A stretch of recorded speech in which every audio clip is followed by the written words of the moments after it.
SSC GD में अगर हिंदी भाषी स्टेट की मैं बात करूं, कि यूपी की बात करूं, एमपी की बात करूं, राजस्थान की बात करूं, बिहार की बात करूं, तो ऐसे स्टेट में, या दिल्ली की बात कर लें, हरियाणा की बात कर लें, तो ऐसे स्टेट्स की कट ऑफ बहुत बहुत हाई रहती हैं। तो इन स्टेट में ये बहुत ज्यादा जरूरी बन जाता है बच्चे का कि मैथ्स भी अच्छा हो, रीजनिंग भी अच्छी हो, हिंदी भी अच्छी हो। ये 3 सब्जेक्ट अगर अच्छे होंगे तो ही आप अपना फाइनल सिलेक्शन इंश्योर कर पाओगे। अगर इन तीनों में से कोई सा एक भी वीक हुआ तो एसएससी जीडी में अब आपके लिए फाइनल सिलेक्शन लेना थोड़ा मुश्किल हो जाएगा।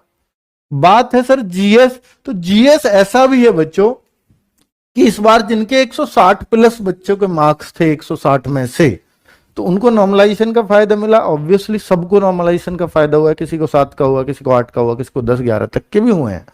तो जिनका जीएस जो मतलब 160 के आसपास थे, उनका जीएस तो जा रहा था सबका 18, 17, 19, 20, यही स्कोर थे सबके उनके।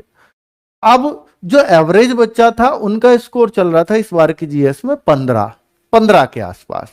लेकिन जो वीक बच्चा भी था वो इस बार 12 क्वेश्चन आराम से कर ले रहा था।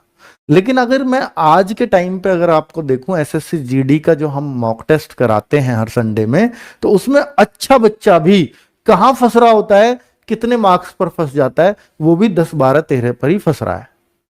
तो ऐसा नहीं है कि सर ये फिर बच्चा वीक ही है क्या इस साल, नहीं, ऐसा बिल्कुल भी नहीं है। ऐसा बच्चा कि इस बार का बच्चा वीक ही हो, नहीं, बिल्कुल नहीं है। क्योंकि बच्चों ऐसे बच्चे भी हैं कि सर आपके मॉक में मेरे 12 आए, लेकिन पिछली बार जो एसएससी जीडी है मैं उसमें 18 करके आया था।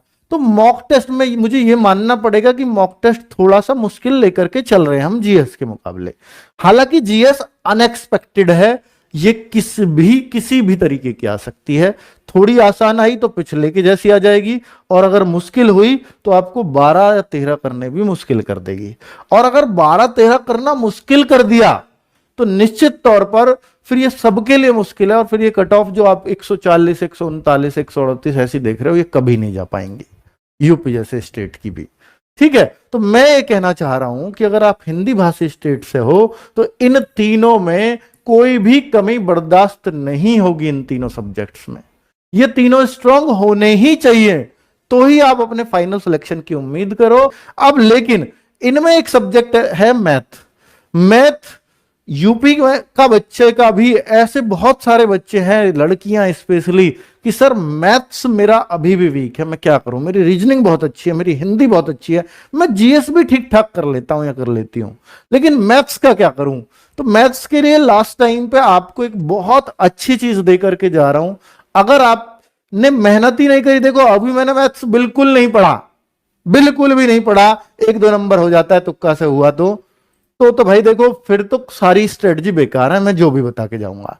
लेकिन अगर आप मैथ्स में 10, 12, 8, 12 तक पहुंच पा रहे हो, सर हमें 20 करना है, 18 करना है, 19 करना है, तो ये स्ट्रेटजी आपको बहुत काम करेगी। और आप सीधा देखेंगे कि अगर आप 10-12 पे घूम रहे हो मैथ्स में, तो आप 18-20 पे होगे तो 8-10 नंबर सीधे बढ़ जाएंगे आपके एग्जाम में। और चूंकि एक क्वेश्चन 2 नंबर का है और 8-10 क्वेश्चन बढ़े, तो सीधे सीधे आपके 18-20 नंबर बढ़ जाएंगे, जो बहुत बड़ी बात है सिलेक्शन के लिए। तो मैं आपको अगर बताऊं कि अगर आपका मैथ्स थोड़ा सा भी वीक है अभी, या उतने कंफर्टेबल अब आप मैथ्स में अभी नहीं हो जितने रीजनिंग में हो, जितने हिंदी में हो, क्योंकि हिंदी रीजनिंग में हर कोई कंफर्टेबल होता है, तो फिर क्या करें। तो मैं आपसे कह रहा हूं कि आज से मैं एक चीज देकर के जा रहा हूं आपको कि 2 से 2.5 घंटा एक चैप्टर पे एक शॉट में करना, एक चैप्टर को एक बार में ही करना 2 से 2.5 घंटे के अंदर, और सेम चैप्टर को फिर बुक से प्रैक्टिस करना। मैं आपको सिर्फ मैथ्स पढ़ने के लिए कह रहा हूं, अगर आपके अंदर ये चीज है या मैथ्स में आपको कॉन्फिडेंस थोड़ा सा लूज है तो। सर 4-5 घंटे अगर मैथ्स ही पढ़ेंगे तो बाकी सब्जेक्ट्स को कब पढ़ेंगे। वीडियो सहित बताया मैंने इतना, और इतना मुश्किल नहीं है, मैथ्स में इंटरेस्ट आने लगेगा, ये गारंटी है। अगले 1 महीने में आपके मैथ्स की तस्वीर बदल जाएगी अगर आप ऐसे कर लो तो।